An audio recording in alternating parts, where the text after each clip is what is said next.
Бүгінгі ролигімізде кезекті аспалы газ пештің басқару модулі. Оңтүстік Кореялық Kiturami атты газ пештің басқару модулі. Бұл модуліміздің ақауы пешіміз мүлдем қосылмайды.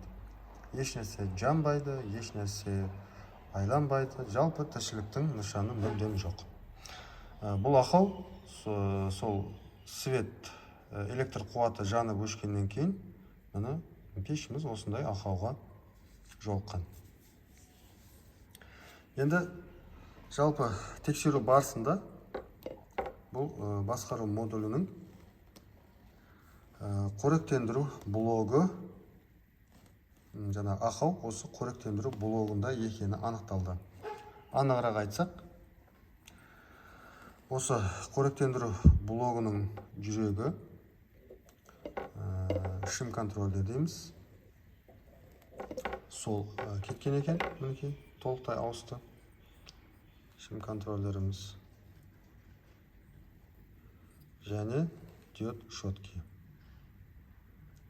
Диод шотки 8 амперлік 200 вольттық диод шотки. Осы екі радиокомпонент күйген екен, екеуі ауысты. Сонымен біздің басқару модулімізге жан бітіп қосылды.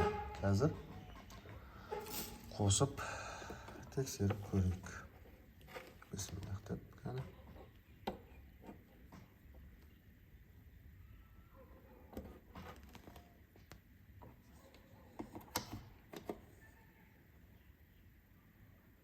Мінекей, байқасаңыздар,